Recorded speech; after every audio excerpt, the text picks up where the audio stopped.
Have you ever considered making your Airstream into an Airbnb?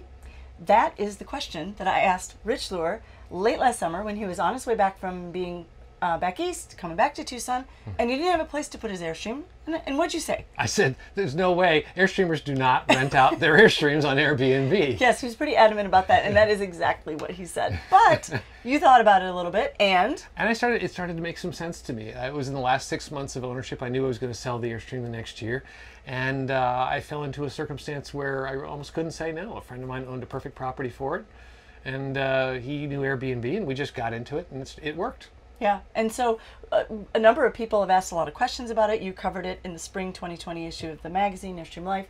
So we thought episode to find out, what did Rich learn? How much did it cost? And the two questions everyone wants to know, did it make money? And did anybody wreck the Airstream? We're going to answer those questions. Actually, spoiler alert, nobody wrecked the Airstream. It sold just fine and no problems, right? Yeah. So, so that's what today's episode of Airstream Life TV is all about. And I'm going to start, Rich, by asking you, what are the things people need to consider when it comes to location if they're going to do this kind of a rental, and permits and things like that? Well, obviously, if there's any permitting required in your area, you need to address that. We didn't have any permanent requirements in Arizona, so we were able to skip that step. The key is location. You really need to have a downtown or event location or tourist area of some type. If you don't have that, you don't have location, you're just not going to get the business. And I have to say that Rich put his Airstream in a great part of downtown Tucson. It's very up and coming, cool old neighborhood, close to downtown restaurants and craft breweries, and close to Fourth Avenue.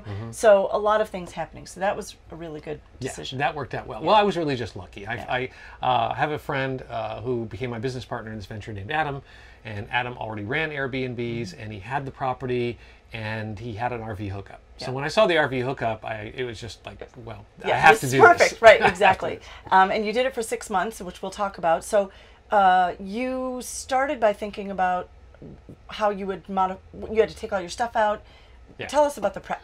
Yeah, the first thing is this is the biggest thing. It's really getting the Airstream ready for it. You have to clean everything personal out, replace everything that is dingy or worn. Little fix-its, that stuff that you kind of ignored for a long time. Everything that, just whatever it needs fixing has to get fixed. Turn it into a new trailer again. It's got to be sparkling and clean. We had it professionally cleaned. We had professional photography. We replaced all the linens, sheets, towels, blankets, everything, and just made it as new as possible inside and out. Yeah, and I think that should not be minimized, because if you think that you're just going to, clean it yourself and just sort of get a few new things, that's really not going to fly. I mean, as somebody who travels a lot and stays in a lot of Airbnbs, I know that the reviews that I give really have a lot to do with making sure it's clean and tidy and looks nice. Absolutely. And it's decorated. It doesn't have to be fancy, but it just has to be decorated tastefully. It has to be nice. It can't have any funky smells or anything like that. It's just got to be the way you'd want it to be if you were going into a strange motel room or so, a bed and breakfast or something like that. So how much would you say you invested in the inside and the interior and things that you bought? About $500 worth of soft goods and miscellaneous items, including a coffee maker. Another $200 for cleaning, professional cleaning, in addition to the cleaning I did. Another $115 on top of that for professional photography, which is very important. Miscellaneous things, propane, extra propane tanks, things like that. Somewhere in the range of $1,000 all in is what we put into there, not including site improvements like gravel, planters, things like that. Let's talk about that, because his place looked darling. The outside with the rocks and the planters. So how did that work? Who did that work? And was it shared in terms of the expenses? Yeah, no. Adam, his end of it was Airbnb and the property. So all the property improvements he made, he paid for himself. All the improvements I made to the Airstream, I paid for myself. So he handled the Airbnb side of it, which meant the reservations and the regular cleaning and the setting up of the landscaping of the site. I took care of getting the Airstream ready and the maintenance on the Airstream that had to be done, which was very little, and buying propane, things like that. How did you set rates? How did you do that? Just based it on the market. Tucson's a cheap market. It came out that for an equivalent condo, it was going to be about $40, so we priced it that way. Very reasonable. Very reasonable. But I mean, there was a condo right next door that you could have rented for $40, and it was twice the square footage. But it's not as unique as an Airstream. That's exactly So that's kind of what you found, right? Is like people who were interested in sort of an unusual rental They chose. That's right. We figured we could charge a little premium because it was cool, because it was an Airstream over and above. I mean, if you rented out a 200 square foot place on Airbnb, it would be less than $40. Yeah. So I figured we were more equivalent to the 800 square foot place, you know, in terms of a fixed location. So $40, $45 a night is about what it ran. And so once people started renting, what about the turn of the, you said Adam's mom did the cleaning. She took care of the cleaning. But what else did you have to do, and how often did you feel like you had to fill propane or, you know, fix things? Well, one thing we did is we got an extra set of 30-pound propane bottles. So we had 2 sets, so we could just rotate them in and out.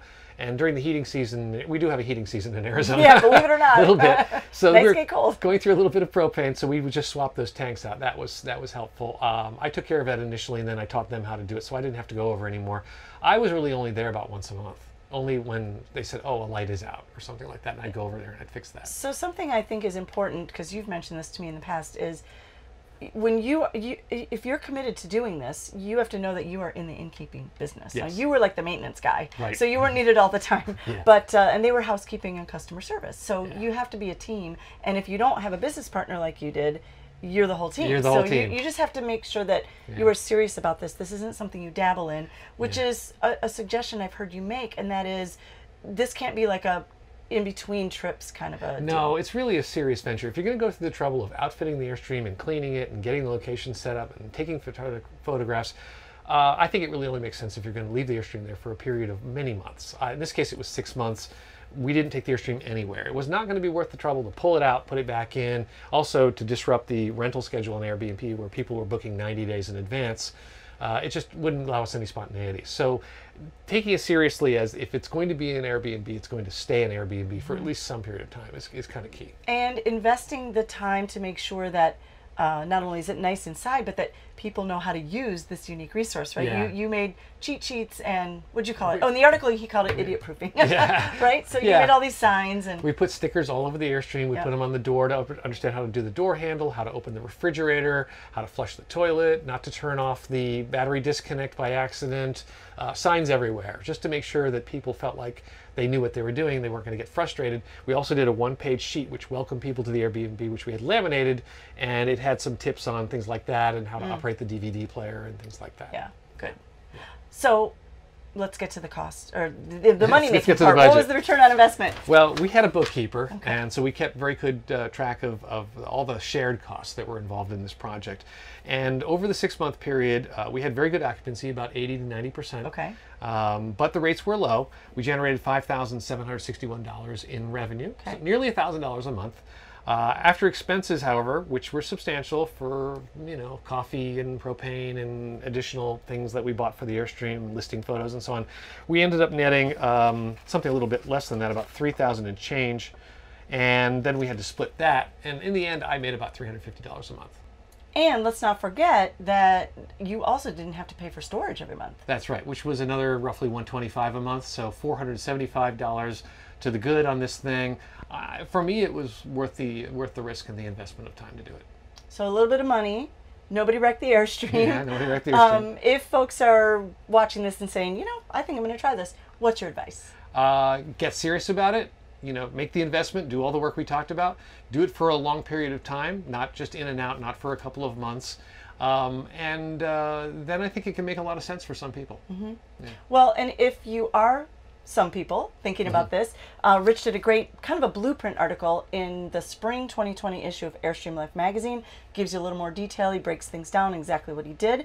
If you are a subscriber to Airstream Life, great. You know the issue, spring 2020. If you're not, you should subscribe to Airstream Life magazine. It's airstreamlife.com. You can subscribe online. Or if you want just this issue for the blueprint, it's $8, includes shipping, such a deal, store.airstreamlife.com. That's it for this episode of Airstream Life TV. Hope you learned a little something about getting your Airstream turned over into an Airbnb and making money like Rich Lure did. And we hope you'll join us for future episodes. Until then, we'll see you on the road.